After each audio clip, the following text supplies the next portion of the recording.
ஒரு பத்திரிகையாளராக உங்களுக்கு தெரியும் எப்படி அப்படின்னு கேட்டிங்கன்னா, இந்த ஜனநாயகம் மக்களாட்சியில் வந்து ஒரு ஆரோக்கியமான ஒரு சூழல் நிலவணும் அப்படின்னு சொன்னோம்னாக்கா, அதற்கு ஒரு முக்கியமான தூணாக இருப்பது எப்படி சட்டம் முக்கியமோ, அரசு அதிகாரிகள் எப்படி முக்கியமோ, நீதிமன்றம் எப்படி முக்கியமோ, அதுபோல் உங்கள் துறைக்கு வந்து 4வது தூண்னு பேர், ஜனநாயகத்துடைய 4வது தூண். ஏன்னு கேட்டிங்கன்னா, நீங்கள் தான் என்ன செய்கிறீங்கன்னு கேட்டிங்கன்னா, இதுக்குள்ளே எதுக்குள்ளேயும் இல்லாமல் வெளியில் இருந்துக்கிட்டு இதை பார்த்து கண்காணிச்சிக்கிட்டு இது எப்படி செயல்படுதுங்கிறத மக்களுக்கு தெரிவிக்கக்கூடிய இடத்துல நீங்கள் இருக்கீங்க.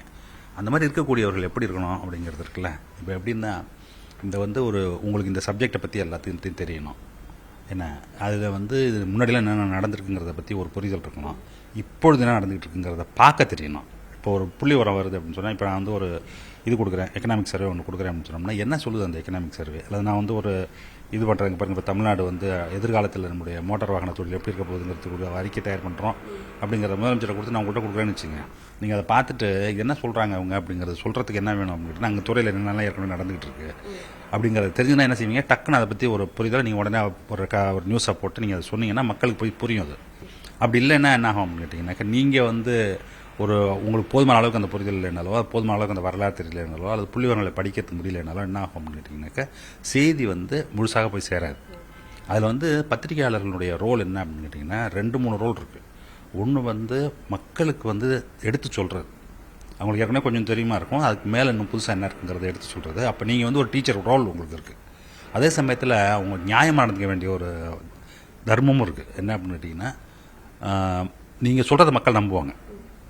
அந்த நம்பகத்தன்மை இருக்குல்ல, அந்த நம்பகத்தன்மையை வளர்க்கணும் அப்படின்னு சொன்னோம்னா என்ன செய்யணும் அப்படின்னு கேட்டிங்கனாக்கா, உங்களுக்கு வந்து அதை பற்றி ஒரு புரிதல் இருக்கணும். மக்கள் அப்போ தான் இப்போ நீங்கள் வந்து ஒரு ரிப்போர்ட் பண்ணுறீங்க அப்படின்னு சொன்னோம்னாக்கா, அவங்க ரிப்போர்ட் பண்ண சரியாக இருக்கும் அப்படிங்கிற இது இருக்குல்ல, நம்பிக்கையை அதை உருவாக்குறதுக்கு நம்ம உழைக்கணும், பத்திரிகையாளர்லாம் உழைக்கணும்.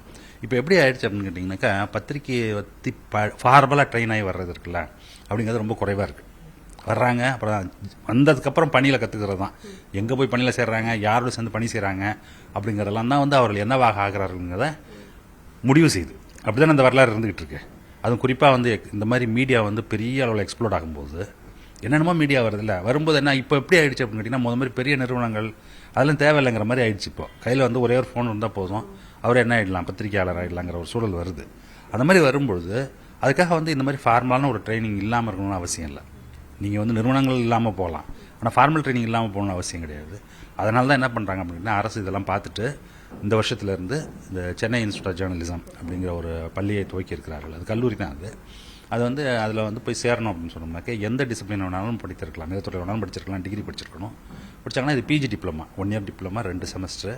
அதில் வந்து உங்களுக்கு பழைய ஜேர்னலிசம்னா என்ன, புது ஜேர்னலிசம்னா என்ன, டிஜிட்டல் ஜேர்னலிசம்னா என்ன அப்படிங்கிறதுலேருந்து எல்லாத்தையும் வரிசையாக சொல்லித்தராங்க. சொல்லி தந்ததுக்கப்புறம் உங்களுக்கு ஆப்ஷன் கொடுக்குறாங்க, எலக்டிவ்ஸ் கொடுக்குறாங்க. என்ன கொடுக்குறாங்கன்னு நீங்கள் அதுக்குள்ளே ஸ்பெஷலைசேஷன் தேர்ந்தெடுத்து நீங்கள் போகிறது அப்படிங்கிறது. அதில் வந்து இந்த செமஸ்டரில் 4 பேப்பர், அடுத்த செமஸ்டர் 4 பேப்பர் அப்படிங்கிறது. பிரபலமான இதழியலாளர்கள்லாம் வந்து அதில் வகுப்பு எடுக்கிறது, அதில் துறை சார்ந்த நிபுணர்கள் வந்து தனி சிறப்பு வகுப்புகள் எடுக்கிறது அப்படின்னு சொல்லி இந்த ஒரு வருஷத்தில் அவர்களை வந்து வெளியில், அந்த ஒரு வருஷம் முடிச்சுட்டு வெளியில் வரும்பொழுது அவர்கள் வந்து ஒரு நல்ல ஒரு தேர்ந்த பத்திரிகையாளராக வெளியில் வருவாங்க. அது வந்து 2 மொழியிலையும் நடக்குது. பைலிங்குவல்னு சொல்லுவோம்ல, ஆங்கிலத்திலும் நடக்குது, தமிழ்லையும் நடக்குது. ஆங்கிலம் தெரிஞ்சால் தான் போக முடியும் அப்படிங்கிறது இல்லை, தமிழ் தெரிஞ்சாலே போதும். அந்த மாதிரி தான் வந்து அந்த அமைப்பு உருவாக்கப்பட்டிருக்கிறது. அதுக்கு உண்டான அட்மிஷன்ஸ் வந்து இப்போ ஓப்பன் பண்ணி நடந்துகிட்டு இருக்குது. இப்போ அந்த நேத்தோட டெட்லைன் முடிஞ்சு அதை எக்ஸ்டெண்ட் பண்ணியிருக்காங்க மறுபடியும் 110 நாளைக்கு. அதனால் வந்து என்னென்னு கேட்டிங்கனாக்கா, இந்த ட்ரைனிங் வந்து முடிச்சுட்டு வரும்பொழுது எந்த துறையில் வேணால் இருக்கலாம், பிரிண்ட் ஜேர்னலில் இருக்கலாம், டெலிவிஷனில் இருக்கலாம், இல்லை யூடியூப்பில் இருக்கலாம், இல்லை தனியாக நீங்கள் இப்போ இண்டிபெண்டன்ட் ஜேர்னல் இதாக இருக்காங்களா, ஜேர்னலிஸ்ட்டாக இருக்காங்கல்ல, அதுமாதிரி இருக்கவங்களும் அவங்க பாட்டில் அதில் இருக்கலாம்.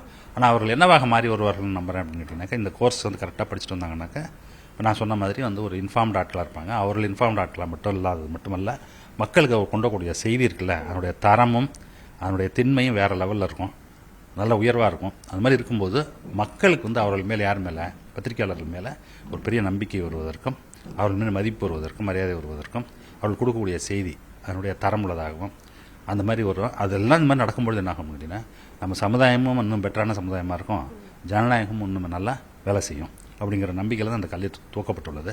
இந்த மாதிரி கல்லூரிகள் இல்லையா அப்படின்னு சொன்னால் இருக்குது, ஆனால் தனியார்கள் நடத்தி கொண்டு இருக்கிறார்கள். அதெல்லாம் வந்து எப்படி இருக்குது அப்படின்னு கேட்டிங்கனாக்கா, ரொம்ப நிறைய பெரிய பணம் செலவு செய்து தான் அந்த போய் கல்லூரியில் படிக்க முடியும் அப்படிங்கிறது.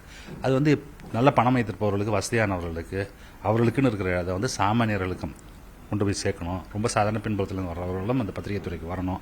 அப்போ தான் அவங்க நிஜத்தை பிரதிபலிப்பாங்க அப்படிங்கிறதுக்காக தான் இது வந்து ரொம்ப எளிய மக்கள் வந்து பங்கு பெறும் வகையில் அது ஃபீஸில் ரொம்ப குறைவாக அது தங்கறதுக்கு ஹாஸ்டல் வசதிகளோட அதெல்லாம் வந்து இந்த திட்டம் அறிவிக்கப்பட்டிருக்கிறது.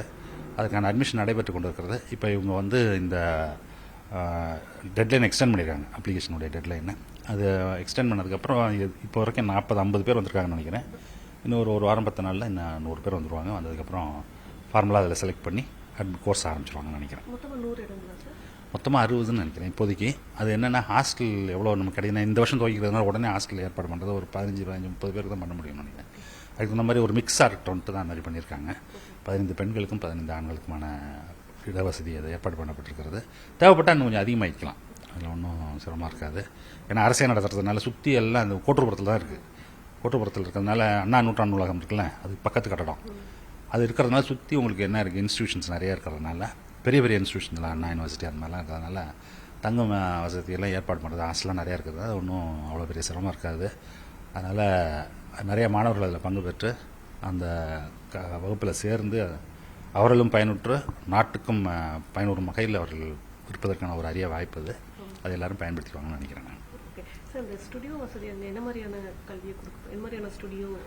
ஸ்டுடியோலாம் வந்து நீங்கள் உங்கள் ஆஃபீஸில் எப்படி வச்சுருக்கீங்களோ, முன்னணி நிறுவனங்கள் எப்படிப்பட்ட ஸ்டுடியோ இருக்குதோ அந்த மாதிரி யார் அந்த நிறுவனம் அந்த ஸ்டுடியோக்களை அமைக்கிறார்களோ அவர்கள் தான் அந்த ஸ்டுடியோலாம் வச்சுருக்கிறார்கள். அதாவது லேட்டஸ்ட்டாக என்ன எக்யூப்மெண்ட்ஸ் வேணுமோ ரொம்ப சொஃபிஸ்டிகேட்டட் இடம் நிறையா கொடுத்துருக்காங்க அரசாங்கத்தில். 2 ஃப்ளோர் கொடுத்துருக்காங்க. கிளாஸ் ரூம்ஸுக்கு இடம், அதே மாதிரி ஸ்டுடியோவுக்கு இடம், எடிட்டிங்க்கு இடம், அது மாதிரி அந்த துறையில் யார் ரொம்ப நிபுணத்துவம் பெற்றிருக்கிறார்களோ அவள் தான் வந்து அதெல்லாம் சொல்லிக் கொடுக்க போகிறாங்க.